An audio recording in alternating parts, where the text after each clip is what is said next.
Salam sejahtera para penonton. Kita bersiaran dari WTC KL untuk rancangan Econ Roundtable musim ketiga. Hari ini kita akan bertukar pendapat mengenai isu yang penting bagi negara. Adakah kita mampu membina jaminan keselamatan makanan dengan pertanian pintar? Untuk membincang topik ini, kita ada dua tetamu undangan. Di studio bersama saya adalah Jayden Quay, pengasas bersama City Farm Malaysia, dan Karina Bahrin, pengarah perhubungan awam Kebun Republik. Beliau berada di Langkawi dan bersama kita melalui aplikasi Zoom. Selamat pagi Karina, selamat pagi Jayden. Terima kasih. Terima kasih kerana sudi hadir ke perbincangan kita pada hari ini. Satu topik yang sangat menarik ni. Tentang pertanian pintar, satu. Kedua, iaitu berkaitan dengan jaminan keselamatan makanan. Ya. So, yes, Jayden. Okay, kita namakan industri kita ni urban farm ataupun kebun dalam bandar. Kebun dalam bandar. So, kenapa kebun dalam bandar? Okay, background dia banyak sebab sekarang ni kita bincang pasal urbanization. Okay, dari rural area kita slowly develop into urban area. Alright. Lepas tu ada juga dia punya demand untuk urban farm sebab populasi dunia yang semakin meningkat dan juga kita ada dia punya efek selepas populasi menjadi lebih tinggi. Kita akan kebanyakan daripada populasi ni akan duduk dalam bandar. So kalau kita duduk dalam bandar ni jadi kian besarlah. Dan tanah-tanah untuk penanaman tradisional jadi lebih kecil dan jauh dari bandar. So dalam situasi ni kita face dengan problem apa yang kita cakap keselamatan makanan ataupun food security. Okay, sebab kebanyakan populasi duduk dalam bandar tapi kita tak ada akses kepada dari kebun ataupun mana-mana tempat untuk production food production lah. Right. Di mana pintarnya? Okay. Apa itu pertanian pintar? Ini can help us to understand. Ini juga sangat subjektif sebab kalau kita cakap pasal pintar, I think kita sepatutnya mention pasal teknologi yang kita pakai dalam proses penanaman. Betul. Sebab dulu-dulu kita pakai kebun traditional farming atas tanah flat land. Ada juga yang pakai teknologi untuk flat land. Tapi isu sekarang ni kita tak boleh depend dengan tempat ataupun tanah yang jauh. Okay. That's why kita bawa we bring farm back into the city. Right? Farm semua balik kita buat dalam city. Tapi dalam city ni kita ada dua challenge yang paling besar. Satu tu kita tak cukup tempat, tak cukup tanah, tak cukup space. Kedua tu kita tak cukup matahari. Dalam bandar di Malaysia kita tak cukup matahari. Dalam bandar. Dalam bandar in fact kita punya matahari hari ni kita tak cukup, kalau compare dengan kampung area lah. Rural area ni kita ada morning sun until evening sun. Sehari suntuk je dapat matahari. I think this is where Karina, you don't have that problem, I assume, di Langkawi. Okay, Karina, now let's move on to you. Pengarah perhubungan awam Kebun Republik. Menarik, nama kebun tu pun menarik. Tadi kita dengar City Farm, very interesting name. And now we have Kebun Republik. Republic Farm. Is that how it's been translated? Okay, probably if you can share with us. Yes.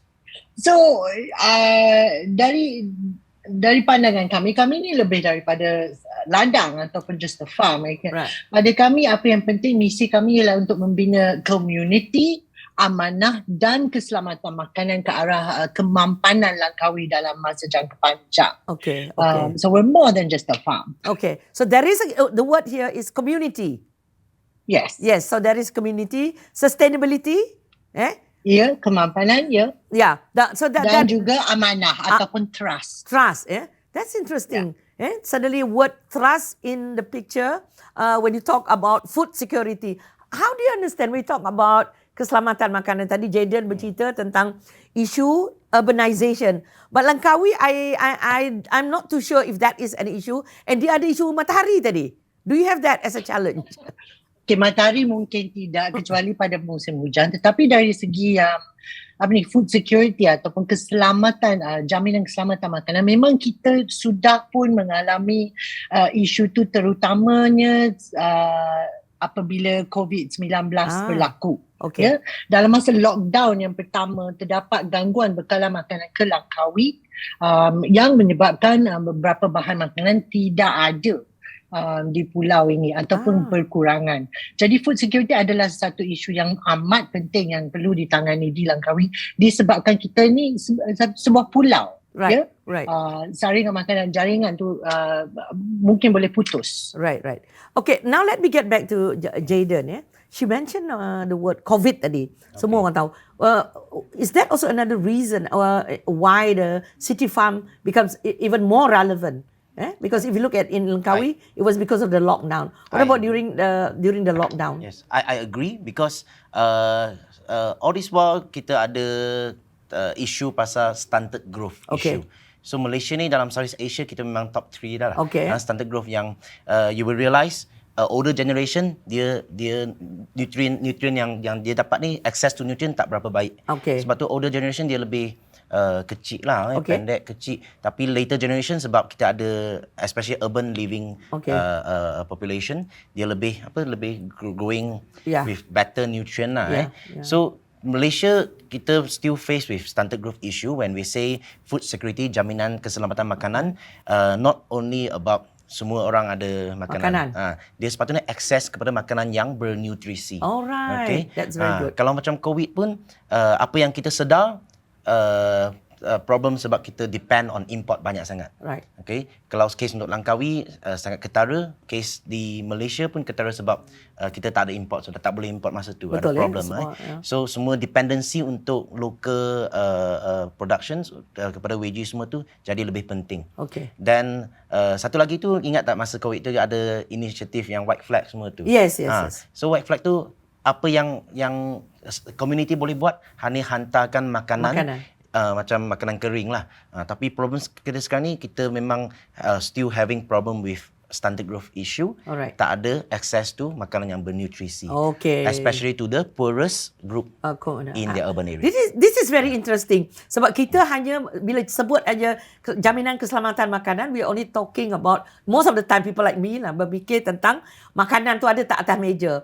But Jayden has brought to another dimension, about nutrition, about the quality of the food that we are eating. So I think that's a very important point, Jayden. And also I think in Langkawi as a tourist spot, ini benda ni sangat penting juga. Okay, kita telah sampai ke penghujung slot yang pertama, baru nak mula cerita. So kita sambung selepas ini dalam slot yang kedua.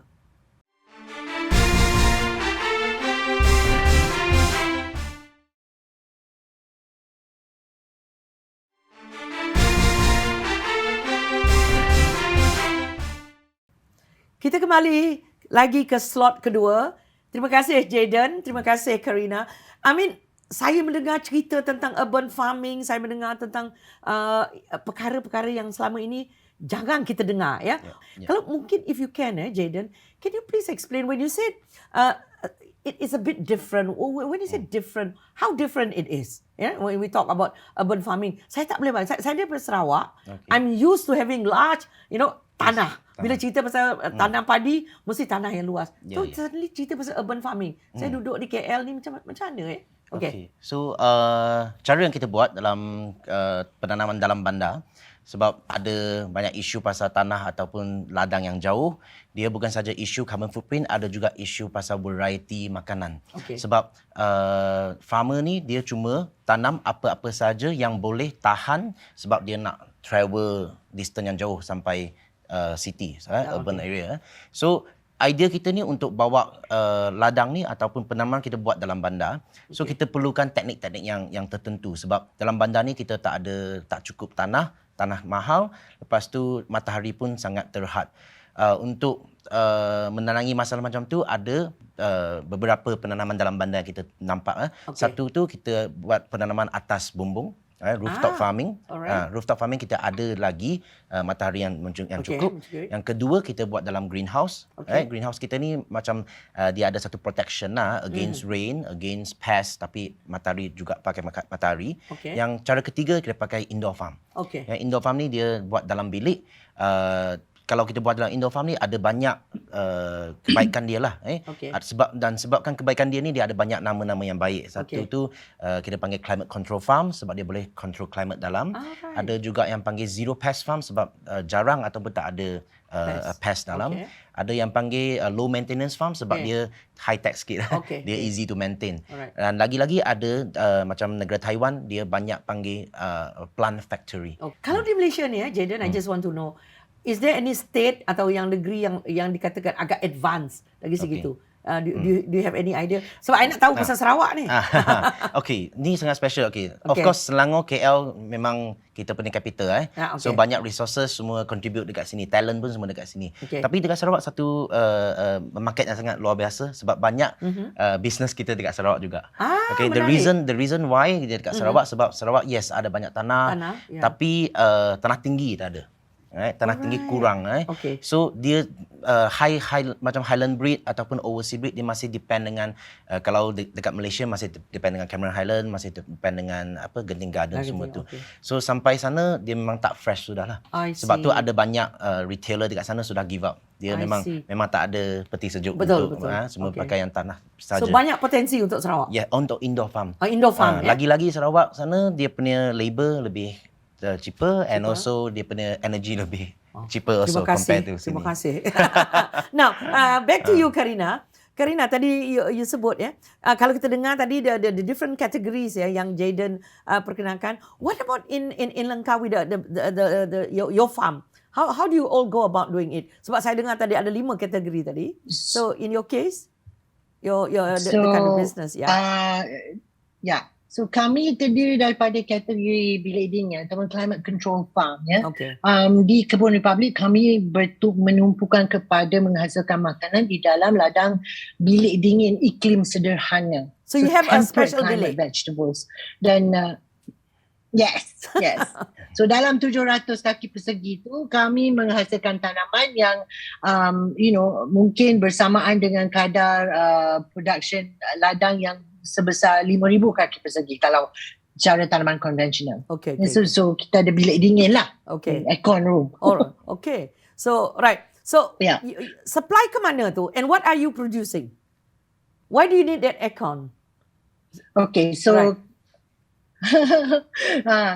kat Langkawi ni nak dapatkan tanaman daripada tempat yang iklim sederhana seperti salads ataupun herbs yang datang dari negara-negara barat tu memang susah. Selalunya kita bergantung kepada tempat-tempat seperti Cameron Highlands. Tapi seperti yang Jayden dah sentuh tadi, apabila barang tu datang ke sini, dia mungkin dah 3 atau 4 hari selepas dia dipetik. So kualitinya tak berapa bagus. Dan juga apabila ada interruption dalam logistik tu memang menjadi masalah. Alright. So that's where you decided to go for temperate punya kind of produce lah bagi ladang kita tetapi bagi ladang yang petani lain yang bekerjasama dengan kita mungkin mereka akan menanam benda yang lain juga yang berkaitan. Alright, right. So you supply kepada siapa? Individual? Kepada siapa you supply your product? Individual ada tapi kebanyakan daripada hasil tanaman kami sebenarnya pergi kepada hotel-hotel besar. So dan restoran di Langkawi. So there is money in this kan.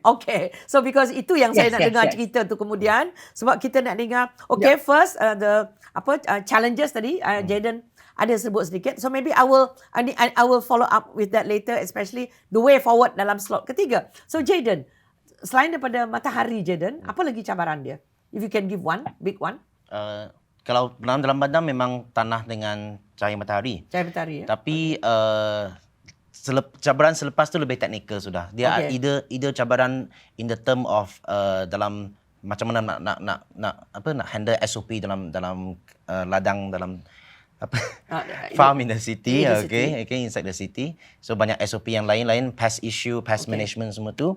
Dan satu lagi cabaran yang lagi besar tu commercial. Sebab dalam urban farming ni di Malaysia dia masih baru. So industri yang baru ni dia kurang kita ada dealer ataupun wholesaler yang sudah stable, yang tahu macam mana kita nak nak get from supplier and where to supply. Okay. So kebanyakan urban farmer ni kita tanam sendiri, lepas tu jual pun kita sendiri yang jual. So ini memang cabaran yang besar jugalah sebab with that banyak farmer yang boleh tanam tanaman yang baik tapi tak boleh jual. Tak boleh jual. That is, it will be. But because we are new. Okay. Yes. Okay. What about you, Karina? What is your biggest challenge? Biggest challenge sebenarnya bagi kami ialah untuk membina jaringan petani yang boleh bekerjasama dengan kita, sebab apa yang kita produce ni tak cukup ya untuk keperluan di Langkawi. Wow. Yeah. And you only in Langkawi je yang tak cukup, belum lagi tempat lain. Yeah. Alright. Okay. So I think this is really interesting. Yang sini ada yang dapat tapi tak boleh nak jual, right? Because of our supply chain masih lagi agak terhad lah kalau kita nak tengok. And di Langkawi kita lihat bahawa permintaan melebihi penawaran. Okay. Is that for the whole farming or is it only for temperate saja? Saya rasa untuk bahan-bahan yang spesifik. Kalau nak bincangkan tentang penanaman hasil kampung, yang tu memang banyak. Yang tu memang banyak. Okay. Alright. So I think this is getting more interesting. So kita berhenti sekejap, kita rehat, kita berbincang the way forward selepas ini. Okay. So kita kembali ke slot yang ketiga selepas ini.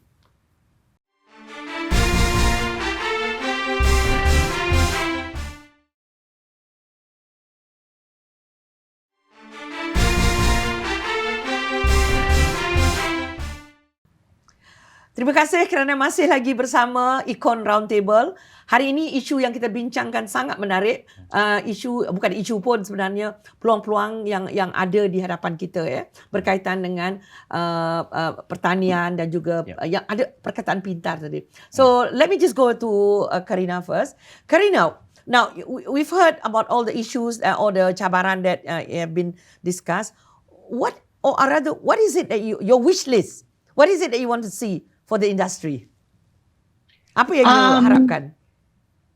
Saya rasa ada beberapa perkara. Satu, dari segi bantuan kerajaan, kalau kita nak menggalakkan lebih penggunaan smart farming methods ataupun cara penanaman yang pintar, kerajaan perlu menangani isu tentang memberikan insentif yang berpatutan. Dan maksud saya sebagai seorang petani, bila saya nak mula set up kita punya farm ni, memang tidak ada banyak bantuan yang boleh diperolehi daripada kerajaan untuk farming kebun yang begini, sebab mereka biasa memberi insentif kepada kebun yang tradisional sahaja. Itu satu. Dari segi kemampanan ataupun sustainability juga adalah bagus jika kerajaan boleh membantu dalam menggalakkan penggunaan hasil tenaga ataupun power yang lebih green ataupun hijau seperti solar di tempat rural lah, luar bandar kan. Sebab tadi Jayden kata di bandar tak cukup matahari, tapi kat sini masalah kita di sebaliknya, terlalu banyak kot. So dua perkara insentif. Can you be specific about incentive? What kind of incentive? Grant ke ataupun macam mana? Grant ataupun even loans. Jadi kalau seseorang itu macam kalau kita nak buat, for example, apa yang Kebun Republic lakukan, cold climate farming, ia perlukan pelaburan yang agak boleh tahan lah juga jadi mungkin ada peladang kecil yang nak berkecimpung dalam bidang ini tetapi tidak mempunyai cukup modal. So insentif dalam bentuk bantuan keuangan, loans dan sebagainya. Now kita dengar Jayden pula. How do you see it, Jayden? And for the way forward, apakah yang perlu dilakukan dalam industri ini? I would like to touch more on both sama ada government ataupun non-government. Sebab dalam non-government, I think kita perlukan inisiatif yang lebih tinggi. Especially ni soal makanan. Soal jaminan keselamatan makanan. So inisiatifnya apa? So, inisiatif kalau dari the crowd, common people, inisiatif untuk tahu apa tu urban farm. Okay. Macam mana makanan kita diproduce. Okay, kenali makanan anda. Sekarang macam mana? Sekarang ni banyak yang tak kenal. Memang pergi supermarket je kena yang dalam bandar pun tak pernah nampak pun ayam lari Dia tengok ayam kartun je. Okay. Tu dia you need to know your food Okay. Dan inisiatif untuk mengenali makanan anda, lepas tu ada juga kalau inisiatif lebih tinggi kita dapat bagi impact kepada sektor F&B, sektor retailer untuk lebih support inisiatif urban farm sebab dia tahu yang ni cara yang betul untuk masa depan negara. Betul. Okay. Dan kalau from the government side, inisiatif ni macam mana? One of it macam Miss Karina share pasal kalau ada grant, ada ini pasal dia punya apa? Subsidize. Pasal subsidize. Kalau kita perlukan guideline yang lebih clear dan awal. Tak boleh terlalu lambat. Tak boleh nanti sekarang kita macam mana? Sorry, to interrupt you. To my own personal point of view, private sector sudah hua-hua tapi kerajaan masih tak ada guideline lagi untuk urban farm. So guideline ni kita ada mungkin guideline organik ataupun guideline yang traditional farm saja. So kalau kita tanya, for example, kita tanya urban kita punya indoor farm ni kategori pertanian ke kategori teknologi? Dia tak boleh jawab. Tu satu problem yang kita face. So kalau kita tak boleh berada dalam kategori yang betul, kita punya grant ke, subsidize ke, guideline ke, semua tak ada. License pun problem. Kita pun semua pening. Town council pun tak boleh jawab. Itu apa yang ini perkara-perkara yang kita rasa kerajaan boleh bantu, yang bagikan guideline yang lebih proper guideline selain daripada bantuan keuangan yang biasalah. So maknanya kalau setiap kali bajet memang tak ada sebut tentang dia ada sebut green technology. Kalau dia sebut pasal penanaman atau agriculture pun, kita most of the time tak ada dalam kategori. Itu yang saya rasa ini perkara yang perlu diberi perhatian, like you say, as we move forward. There are mention on green technology, tapi like you say, kalau farming dia sebut petani, dia sebut nanti yang yang conventional farming and things like that. And yet dia menggalakkan kita ke hadapan. I think this is very interesting Jayden.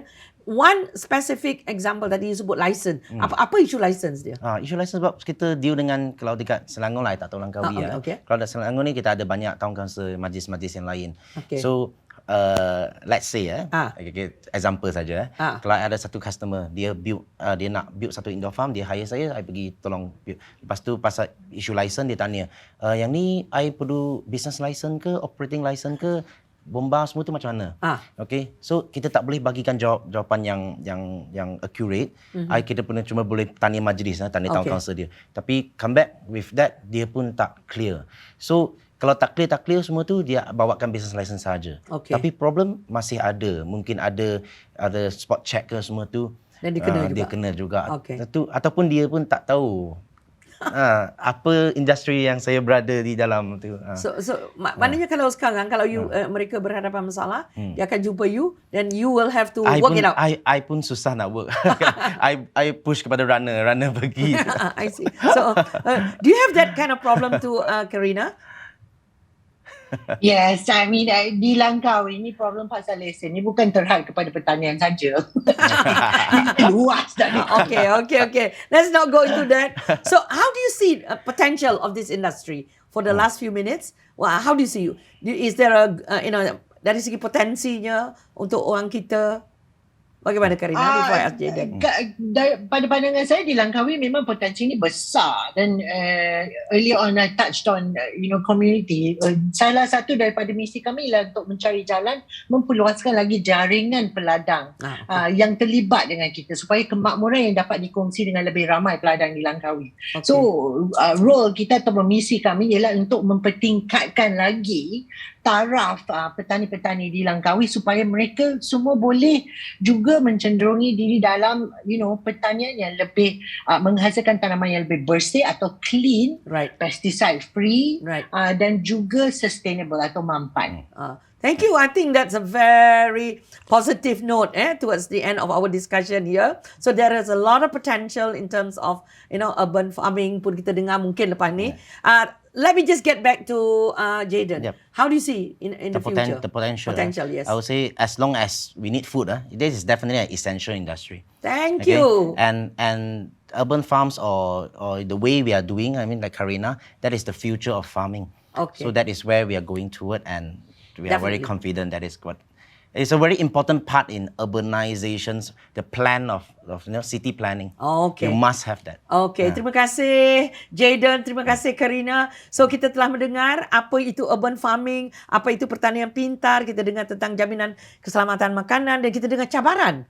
Dan pada masa yang sama juga kita mendengar bahawa ada potensi dalam industri ini. So kita sudah sampai di penghujung episod hari ini. Terima kasih kepada kedua-dua tetamu undangan kerana sudi bersama-sama kita pada hari ini. Terima kasih Jayden, terima kasih Karina. Kita jumpa lagi pada minggu hadapan.